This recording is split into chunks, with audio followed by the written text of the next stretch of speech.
오늘 이야기는 한 가족의 집안에서 벌어진 충격적인 실화입니다. 25살의 여학생이 흔적도 없이 사라졌고 며칠 뒤 차가운 시신으로 발견됩니다.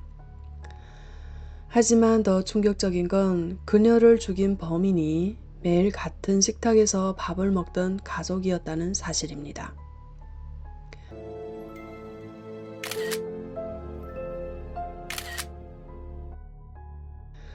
안녕하세요. 눈을 감으면 들리는 이야기 선월입니다. 사건은 2016년 호주 뉴사우스 웨일스주 문모라 자연보호구역에서 시작됩니다. 이곳에는 블루 오홀이라 불리는 유명 관광지가 있었습니다. 아름다운 풍경으로 유명했지만 동시에 수십 건의 추락사고가 발생한 위험한 장소이기도 했죠. 2016년 4월 24일 아침, 한 관광객 부부가 해변을 달리던 중 바다 위에 떠다니는 검은 비닐봉지를 발견합니다. 이상함을 느낀 부부는 즉시 경찰에 신고했고 경찰이 그것을 인양하는 순간 현장은 순식간에 얼어붙었습니다. 그 안에는 벌거벗겨진 아시아 여성의 시신이 들어 있었습니다. 손목과 발목에는 묶였던 흔적이 남아 있었고 몸에는 무려 31개의 칼자국이 발견됐습니다. 특히 목 깊숙이 파고든 상처는 치명상이었습니다. 피해자의 양손에는 방어흔도 남아 있었습니다. 그녀가 마지막 순간까지 살기 위해 필사적으로 저항했다는 뜻이었죠. 시신은 오랫동안 바닷물에 잠겨 있었기 때문에 신원 확인이 쉽지 않았습니다. 경찰은 컴퓨터 복원 기술을 이용해 피해자의 생전 얼굴을 재현하기 시작했습니다. 그리고 다음 날, 한 중년 부부가 경찰서를 찾아옵니다. 여성의 이름은 장팡, 그리고 남편 베럿. 그들은 조카인 랭몽메이가 며칠째 집에 들어오지 않는다며 실종 신고를 했습니다. 장팡은 경찰에게 말했습니다. 랭몽메이는 외박을 하는 성격이 아니고 운전도 못하며 외출할 때는 항상 대중교통을 이용한다고요. 그런데 이상하게도 교통카드 사용 기록조차 없었습니다. 경찰은 즉시 CCTV를 확인했습니다. 2016년 4월 21일 오후, 랭모메이는 친구와 학교 앞에서 헤어진 뒤 쇼핑몰에 들렀고 이후 지하철역으로 들어가는 모습이 포착됩니다. 오후 4시 42분, 아파트 CCTV에는 그녀가 집으로 돌아오는 장면이 찍혀 있었습니다. 그날 밤 10시, 출장 중이던 이모 장판과 통화를 했고 서로 굿나잇 인사를 나누었습니다. 그리고 자정 무렵 IELTS 선생님에게 조교를 맡겨줘서 감사하다는 메시지를 보냅니다. 그것이 그녀가 세상에 남긴 마지막 흔적이었습니다. 며칠 후 DNA 검사 결과가 나옵니다. 국립공원에서 발견된 시신은 실종된 25살 유학생 랭모메가 맞았습니다. 랭모메는 중국 쓰촨성 출신이었습니다. 아버지는 윈촨 대지진으로 세상을 떠났고 어머니와 단둘이 살아왔습니다. 성격은 밝고 활발했고 방송 진행을 전공한 뒤 호주로 유학을 떠났습니다. 그리고 시드니 공과대학교를 졸업한 후 현지 정착을 준비하고 있었죠. 어머니는 딸의 미래를 위해 중국의 집까지 팔아 호주에 집을 마련해 줬습니다. 그 집에는 이모 장팡 가족도 함께 살고 있었습니다. 이모 장팡, 그녀의 남편 베럿, 그리고 두 자녀, 모두 5명이 한 집에서 생활하고 있었습니다. 그런데 이 가족에게는 조금 특이한 점이 있었습니다. 장팡과 남편 베럿의 나이 차이가 무려 21살이었다는 겁니다. 장팡은 43살, 베럿은 겨우 22살이었습니다.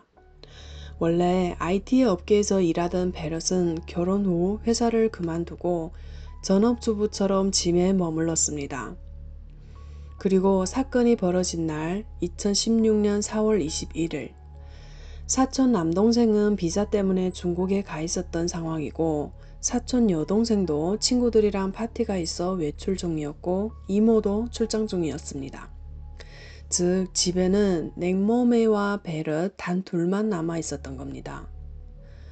경찰은 곧바로 베럿을 주요 용의자로 보기 시작했습니다. 그리고 가족들의 증언 속에서 수상한 정황들이 쏟아지기 시작합니다. 사촌 여동생의 증언입니다. 4월 22일 실종 다음 날 친구랑 약속이 있어 집에서 씻고 나가려고 집에 왔는데 냉모매의 슬리퍼가 그대로 현관 앞에 놓여 있어 집에 왔다가 외출한 줄 알았다고 했습니다. 여동생과 냉모매는 한 방을 사용하는데 방 안에 욕실이 있었습니다. 씻으려고 보니 욕실 문이 잠겨 있었고 안에서는 베럿의 목소리가 들렸습니다. 이상한 점은 집에는 다른 욕실도 있었다는 겁니다. 굳이 왜 두 여성의 방 안 욕실을 사용하고 있었던 걸까요? 당시 여동생은 다른 욕실에서 씻고 준비해 나가느라 크게 신경 안 썼습니다. 출장에서 돌아온 이모 장팡 역시 집안에서 이상한 흔적을 발견합니다.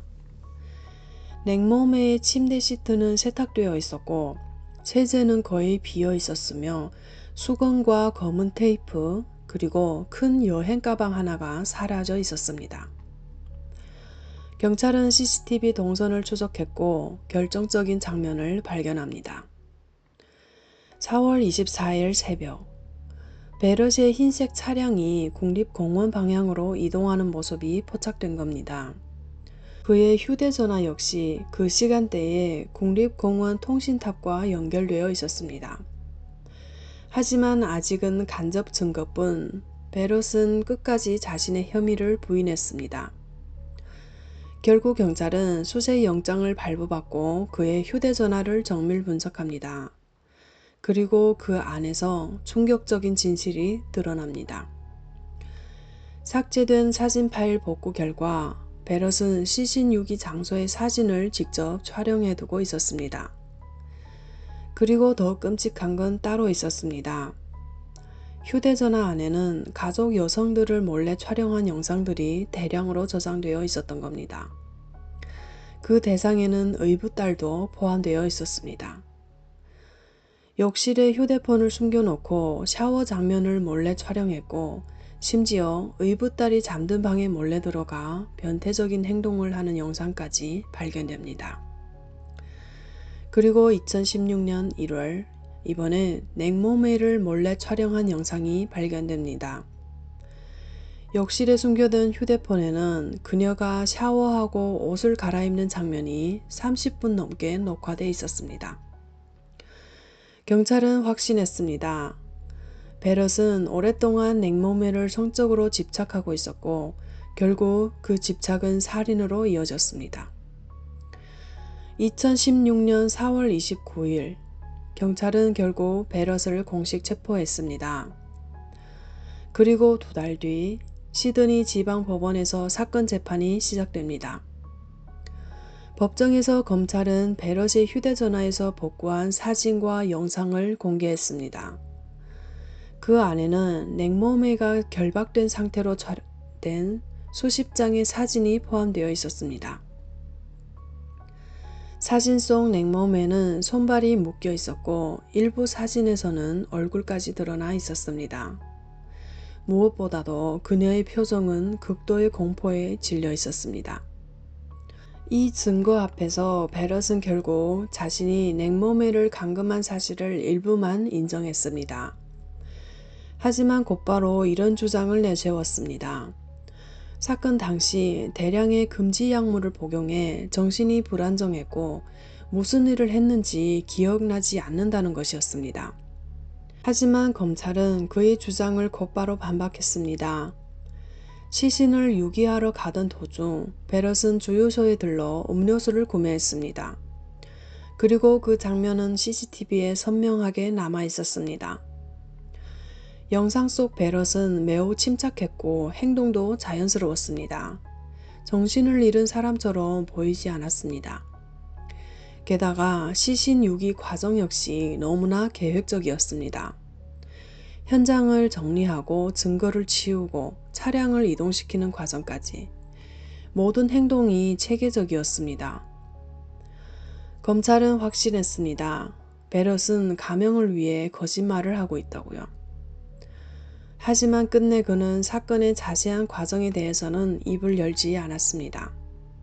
그리고 바닷물에 오래 잠겨있던 시신은 훼손이 심해 성폭행 여부를 명확히 확인할 수 없었습니다.